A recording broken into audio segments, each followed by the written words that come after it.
Hello दोस्तों, मेरे YouTube channel पर आपका स्वागत है। तो चलिए कहानी शुरू करते हैं। कहानी अच्छी लगी तो प्लीज़ चैनल को लाइक शेयर। इसी तरह पूरी रात दिन में तब्दील हो गई और साध्वी को अस्पताल से घर शिफ्ट किया गया। वो पहले से बेहतर थी, जिसके पास महक रुक गई और एकांश अव्यक्त घर चले आए। एकांश जब कमरे में पहुंचा तब देखा मौली अपने बालों को समेट रही थी, जिसे देखते हुए एकांश उसकी तरफ चला आया। मौली ने जब एकांश को देखा तब बिस्तर से उतरते हुए पूछा, साध्वी दीदी ठीक है ना?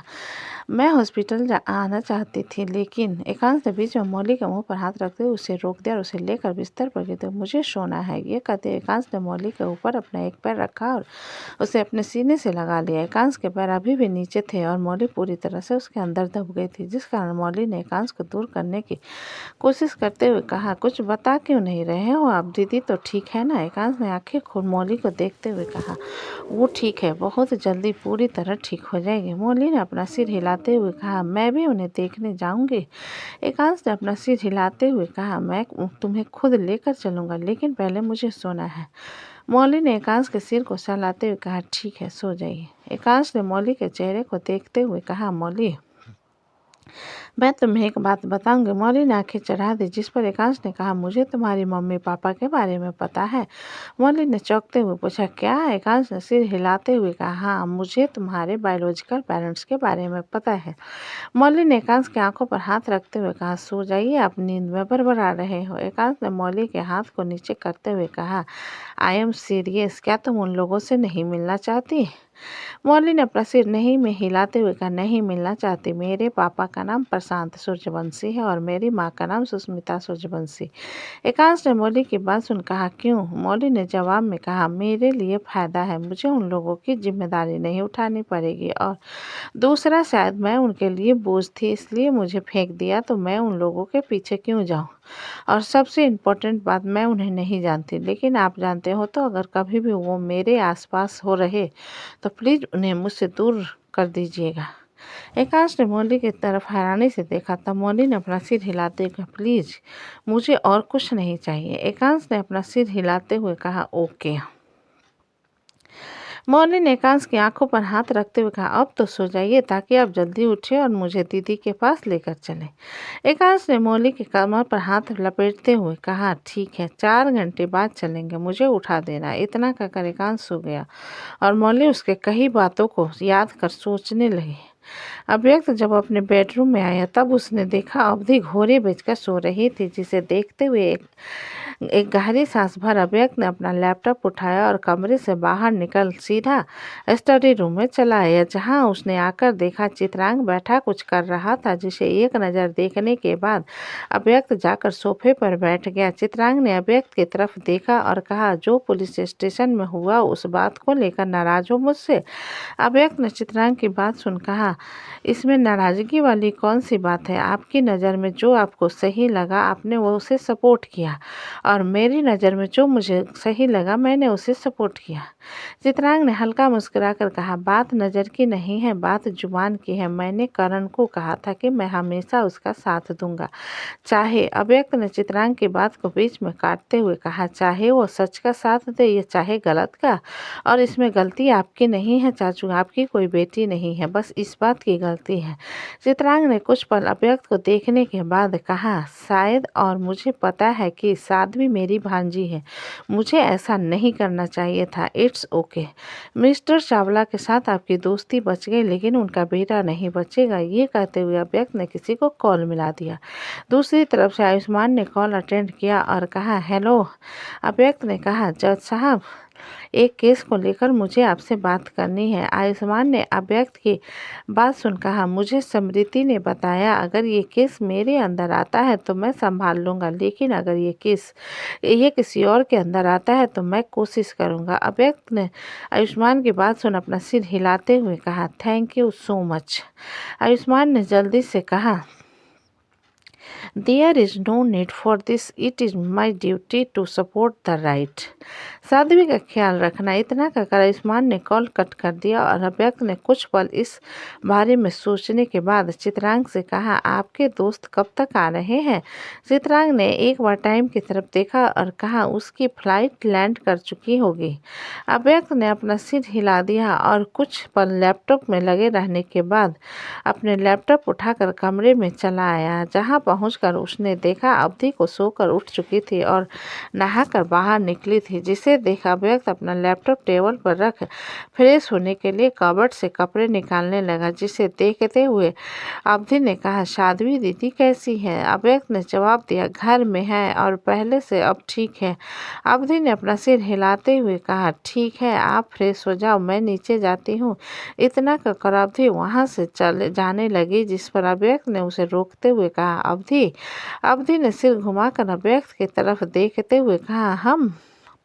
अव्यक्त ने कुछ पल अवधि को देखा और कहा, कुछ नहीं, मुझे कुछ याद आया था लेकिन मैं भूल गया, तुम जाओ। अवधि ने अपना सिर हिलाया और कमरे से बाहर चली गई। जिसके जाने के बाद अव्यक्त कुछ पल शांत रहा, फिर बाथरूम में चला गया। वहीं दूसरी तरफ रावत हवेली के बाहर सुधांशु की गाड़ी आकर रुकी, जिसके साथ मृत्युंजय और विप्लव भी गाड़ी से बाहर निकले। विप्लव उन दोनों के साथ अंदर की तरफ आया, जहां अतुल ने विप्लव की तरफ देख उसके पास आकर कहा, ये सब क्या हो रहा है यहाँ पर?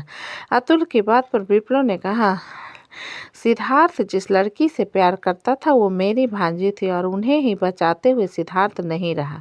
अतुल ने थोड़ा परेशान होते हुए कहा, यार मेरा बटसाला दिमाग से थोड़ा पैदल है, पता नहीं तुम लोगों को यहाँ देखकर कैसे। वो अपनी बात पूरी कर पाता उससे पहले उसे श्वेत की गुस्से की भरी आवाज़ सुनाई दी, जो मृत्युंजय पर चिल्ला रहा था, क्या करने आए हो तुम लोग यहाँ?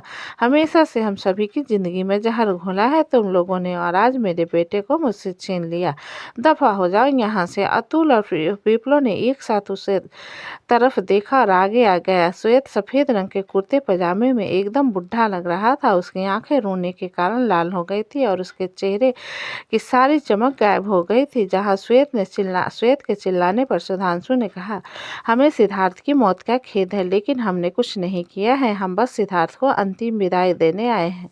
भाव्या ने सुधांशु की बात सुन कहा, क्यों? क्या आपको लगता है कि आप अगर नहीं आओगे तो हमारे सिद्धार्थ की आत्मा को शांति नहीं मिलेगी? उसे मारकर आप लोगों को शांति नहीं मिली, जो यहाँ आकर हम लोगों को अशांत कर रहे हो? ये कहते हुए भाव्या की आंखों में आंसू भरे हुए थे, जिसकी तरफ सुधांशु ने चौंकते हुए देखा और मृत्युंजय की तरफ देखा, जिस पर मृत्युंजय ने अपना सिर हिला दिया। जहाँ मृत्युंजय के इशारे पर सुधांशु ने श्वेत से कहा, मेरी की हालत भी बहुत ख़राब है, उसे सिद्धार्थ की मौत का मेरी भांजी की हालत भी बहुत ख़राब, उसे सिद्धार्थ की मौत का सदमा लगा। हमने कुछ नहीं किया, जो कुछ किया है नैतिक चावला ने किया, उसने सिद्धार्थ को मारा है। श्वेत ने आंखें सिकुड़ाते, क्या? किसने मारा है सिद्धार्थ को? इस बात पर मृत्युंजय ने कहा, करण चावला के बेटे नैतिक चावला ने मारा है। श्वेत ने 2 बार नैतिक के नाम को अपने दिमाग में दोहराया और गुस्से से कहा, ये वही है जिसने मेरे बेटे का एक्सीडेंट करवाया था। इसके खिलाफ मैंने पहले भी पुलिस कंप्लेंट किया था, लेकिन इसके बाप ने इसे छुड़ा लिया। मैं उसे नहीं छोड़ूंगा, उसने मेरे बेटे को मार डाला, मैं उसे नहीं छोड़ूंगा। ये कहते हुए श्वेत की आंखों से आंसू निकलने लगे, जिसे देखते हुए सुधांशु ने उसके पास आकर उसके कंधों को थपथपाते हुए कहा, आप भरे हैं मुझसे, मैं समझ सकता हूँ कि जिन्हें हम अपनी दुनिया समझे वो हमें छोड़कर चला जाए तो कैसा महसूस होता है, इसलिए खुद को संभालिए। ये कहते हुए सुधांशु ने अपने साथ लाए बड़े से गुलदस्ते को सिद्धार्थ की बॉडी के ऊपर रख दिया। जब सिद्धार्थ को अंतिम विदाई देने की बारी आई, श्वेत ने समय की तरफ देखते हुए सबकी तरफ देखा। तब अतुल ने कहा, हमें चलना चाहिए। श्वेत ने अपना सिर नहीं में हिलाते हुए कहा, नहीं, कुछ पल रुको, वो आता ही होगा। श्वेत की बात सुन सभी कंफ्यूजन में उसे देखने लगे और भाव्या ने पूछा, आप किसकी बात कर रहे हो भाई? श्वेत ने बिना भाव्या की तरफ देखे कहा, सिद्धार्थ का जुड़वा भारा भाई कल्याण रावत, वो आता ही होगा। जिसकी बात पर कोई उससे और सवाल कर पाता उससे पहले रावत मेंशन के अंदर फुल स्पीड में एक पोर्स आकर रुकी। सभी उस गाड़ी को देखने लगे, जिस गाड़ी का दरवाज़ा खुला और एक व्हाइट स्किनर्स पहने सिंपल ब्लू जींस में एक गोरा चिट्टा लड़का गाड़ी से बाहर निकला, जिसकी हाइट 6 फुट 6 इंच थी और उसने व्हाइट टी शर्ट के ऊपर ब्लैक कैप जैकेट ले रखा था, जिसके फैशियल फीचर्स एकदम यूनिक थे, जिसे देखकर कोई भी बता सकता था कोई इंडियन था। जिसे देख वहाँ खड़े सभी लोग हैरान रह गए और विप्लव ने उसे देखते हुए मन में सोचा, इंसान है या ताल का पेड़। कल्याण ने बिना इधर उधर देखते हुए अपने कदम सीधा अंदर की तरफ बढ़ा दिए और एक नज़र श्वेत की तरफ देखने के बाद अपने जूते साइड में निकालते हुए सिद्धार्थ की लाश के पास आ गया। मृत्युंजय और सुधांशु बड़े गौर से कल्याण को देखने लगे। वो बिल्कुल भी सिद्धार्थ की तरह नहीं दिखता था, बस उसकी साइड प्रोफाइल हूबहू सिद्धार्थ की तरह थी, जिससे उसके घुटनों के बल जमीन पर बैठने के बाद मृत्युंजय और सुधांशु ने नोटिस किया। कल्याण ने हल्के कांपते हाथों से सिद्धार्थ के खुले चेहरे को छुआ, जो कि इस वक्त ताबूत के अंदर था, और उसके चेहरे को छूते हुए कल्याण ने धीरे से कहा, अर्थ। ये कहते हुए कल्याण की आंखें सुर्ख हो गई और उसने अपने पॉकेट से एक चेन निकाला और सिद्धार्थ के हाथ में पकड़ाते हुए कहा, फादर, इसे जिसने मारा वो कहाँ है? श्वेत ने कल्याण की बात पर कहा, जेल में है। कल्याण ने सिद्धार्थ के गाल को झुककर चूम कर लिया और गहरी सांस भरते हुए उठकर खड़ा हो श्वेत के सामने आकर कहा, आई वॉन्ट डैट बॉय। श्वेत ने सिर ऊपर कर कल्याण को देखते हुए कहा, पहले सिद्धार्थ को अंतिम विदाई देते हैं, फिर इस बारे में बात करेंगे। कल्याण ने अपना सिर हिलाया और सब लोगों के साथ मिलकर सिद्धार्थ को लेकर एस्ट्रिक चला गया, जिसे सुधांशु और मृत्युंजय भी उन लोगों के साथ आए हुए थे। सिद्धार्थ को पूरे रीति रिवाजों के साथ अंतिम विदाई देने के बाद सभी अपने अपने घर लौट गए, लेकिन कल्याण, श्वेत, अतुल, विप्लव, सुधांशु और मृत्युंजय वहीं खड़े हुए थे, जिनकी तरफ देखते हुए श्वेत ने कहा, हमें जो करना है हम कर लेंगे। मृत्युंजय ने श्वेत की बात सुन कहा, हम तुम्हारी मदद। कल्याण ने मृत्युंजय की बात को बीच में काटते हुए कहा, हमें जरूरत नहीं है, बस इतना करना, जो हम करेंगे उसके बीच में मत आना। सुधांशु ने कल्याण को घूरते हुए कहा, पहले बड़ों से तमीज से बात करना सीख लो। कल्याण ने सुधांशु को एक लुक के साथ देखा और कहा, आप ही की बेटी थी ना जिसके कारण आज मेरा भाई मरा है। सुधांशु ने कल्याण को जवाब में कुछ कहा, हम सिद्धार्थ की कुर्बानी की।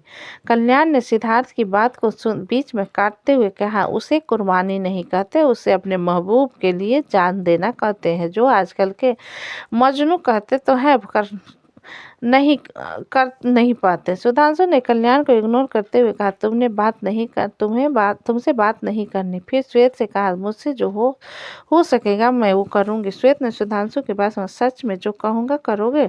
मृत्युंजय ने श्वेत के एक्सप्रेशंस को देखा और सुधांशु से कहा, बिना सोचे समझे कुछ मत कहना, मुझे इसकी नीयत ठीक नहीं लग रही। सुधांशु ने मृत्युंजय के बाद सुन अपना सिर हिलाया और श्वेत ने कहा, हाँ, तुम जो कहोगे मैं करूँगा। श्वेत ने कल्याण की तरफ इशारा करते हुए कहा, उसे अपना दामाद बनाओ। कल्याण ने घुरकर श्वेत की तरफ देखा और कहा, हे, आई एम नॉट इंटरेस्टेड। खासकर ऐसी लड़की जो उससे तो बिल्कुल नहीं, जो मेरे भाई की फीलिंग को नहीं समझ पाई। श्वेत ने कल्याण की बात सुन कहा, सिद्धार्थ की ख्वाहिश थी साध्वी को मेरी बहू बनाने की, और मेरी ख्वाहिश है उसे अपनी बहू बनाने की। सिद्धार्थ अब नहीं रहा, इसलिए मैं चाहता हूँ कि तुम उसकी आखिरी इच्छा पूरी करो। कल्याण ने श्वेत को इग्नोर किया और सुधांशु से कहा, जो कहा बस वो दिमाग में रखना, मैं कुछ करूँ तो मेरे काम के बीच में मत आना। इतना कहकर कल्याण आगे की तरफ जाने लगा, जिसे देख पीछे से मृत्युंजय ने कहा, काई। कल्याण ने पलटकर मृत्युंजय की तरफ देखा, जिस पर मृत्युंजय ने उसके सामने खड़े होकर सिर उठाकर उसे देखते हुए कहा, यू नो व्हाट, अभी तुम जिस कंपनी के साथ कॉन्ट्रैक्ट लेकर खेल रहे थे उस कंपनी में मेरे शेयर्स हैं, इसलिए मेरे सामने ज़्यादा उड़ने की कोशिश मत करो। और दूसरी बात, हम कह रहे हैं ना कि तुम्हारी मदद करेंगे, तो अपनी अकड़ उतनी दिखाओ जितनी ज़रूरत हो, क्योंकि ये तुम्हारा बास्केटबॉल कोर्ट नहीं है डियर सेटर, जिंदगी का कोर्ट है। कल्याण ने मृत्युंजय की बात सुन कहा, by the way old man, who are you? I don't know you and I have no interest in listening to fucking lecture. Viplav ने कल्याण की बात सुन सुधांशु से कहा, सिद्धू, हमें साध्वी की लाइफ को लेकर किसी के आगे झुकना नहीं है, खासकर इसके जैसे जाहिल लड़के के सामने। कल्याण ने विप्लव की बात सुन कहा, एग्जैक्टली, यू आर राइट। विप्लव ने कल्याण को देखते हुए मन में सोचा, आदमी है या पजामा, साला उल्टा पैदा हुआ था क्या? अतुल ने विप्लव के एक्सप्रेशंस को देखते हुए कहा, क्या बकवास सोच रहे हो? विप्लव ने अतुल को इग्नोर कर दिया और श्वेत से कहा, हम नैतिक को सजा दिलाने में मदद करेंगे, लेकिन साध्वी को अपनी बहू बनाने की ख्वाहिश को भूल जाओ। ये कहते हुए विप्रो ने सुधांशु और मृत्युंजय की तरफ देखकर उन्हें चलने का इशारा किया, जिसके इशारे पर सुधांशु ने श्वेत से कहा, मैं आपकी इच्छा को समझता हूँ, लेकिन मेरी बेटी अभी इस हालत में नहीं है कि वो किसी के साथ नए रिश्ते की शुरुआत कर सके। सो आई एम सॉरी। इतना कहकर सुधांशु विप्रो और मृत्युंजय के साथ वहां से बाहर की तरफ चला गया, जिसके जाने के बाद कल्याण ने श्वेत के पास आकर कहा, सो डियर फादर। श्वेत ने हल्के घबराहट में कल्याण की तरफ देखा और अतुल को देखकर कहा, तुम घर के लिए निकलो, हम थोड़ी देर में आते हैं। अतुल ने अपना सिर हिलाया और उन दोनों को छोड़कर वहां से चला गया, जिसके जाने के बाद कल्याण ने श्वेत से कहा, what the fuck did you mean? मैं उस लड़की के साथ इन्वॉल्व हूँ जो मेरे भाई को पसंद करती है। श्वेत ने कल्याण की बात सुनकर कहा, सिद्धार्थ की आखिरी ख्वाहिश थी। कल्याण ने आंखें सिकराते हुए कहा, किस तरह की आखिरी ख्वाहिश? You rubbish man, it was his accident, you know that no. Shwet ने कल्याण के भड़कने वाले अंदाज पर चिढ़ते हुए गुस्से से कहा, सिद्धार्थ HIV पॉजिटिव था, ब्लडी रेस्कल। कल्याण को शौक लगा और वो हैरानी से श्वेत को देखने लगा, जिसकी नज़र पर श्वेत ने अपनी मुट्ठी भींचते हुए कहा, उसे 1 महीने पहले ही पता चला कि उसे एड्स था। कल्याण ने अपने शॉकिंग एक्सप्रेशंस को कंट्रोल करते हुए, how do you know that? श्वेत ने जवाब में कहा, जिस लड़की के साथ वो ड्रग्स के नशे में इन्वॉल्व हुआ था वो लड़की HIV पॉजिटिव थी, इसलिए उसने गिव अप कर दिया और सिर्फ साध्वी की यादों को समेट कर जीने के लिए सोचा। वो तुमसे इस बारे में बात करना चाहता था। वो चाहता था कि तुम अपने चेहरे की सर्जरी करवा लो ताकि उसकी मौत के बाद साध्वी कभी अकेली न रहे। कल्याण का दिमाग पूरी तरह से चकरा गया था। वो हर रोज अपने भाई से बात करता था। वो भाई जो अपने अंदर की छोटी से छोटी बात कल्याण को बताता था, वो 1 महीने तक उससे इतनी बड़ी सच्चाई को छुपा रहा था। ये सोचकर ही कल्याण को गुस्सा और दर्द हो रहा था। श्वेत ने कल्याण के चेहरे को भाव को देखते हुए कहा, कल्याण, ये बात मुझे सिद्धार्थ ने नहीं बताई, मुझे उसकी डायरी से पता चली। उसमें और भी बहुत सारी बातें लिखी है, बेहतर होगा कि तुम उसे पढ़ लो। कल्याण ने अपनी लाल आंखें से सिद्धार्थ की कब्र को देखा और घुटने के बल बैठ गया। उसकी आंखों से आंसू की एक लकीर गाल पर खींच के, जिसे देखते हुए श्वेत ने कल्याण के कंधे पर हाथ रखते हुए कहा, कल्याण। कल्याण ने श्वेत के हाथ को झटक दिया और सिद्धार्थ के कब्र की मिट्टी को अपने मुट्ठी में भरते हुए कहा, नैतिक चावला, तुमने इतना बड़ा बदला लिया मेरे भाई से सिर्फ इसलिए कि तुम उस लड़की से प्यार करते थे? तो तुम बस देखते जाओ मैं कैसे तुम्हारे जीते जी तुमसे तुम्हारी सांसें छीनता हूँ। ये कहते हुए कल्याण के होठ और उसका पूरा चेहरा नफरत से कांप रहा था। तो दोस्तों, कहानी कैसी लगी मुझे कमेंट में लिखें। अच्छी लगे तो प्लीज़ चैनल को लाइक करें, सब्सक्राइब करें और ज़्यादा से ज़्यादा शेयर करें। कहानी को पूरा सुनने के लिए धन्यवाद।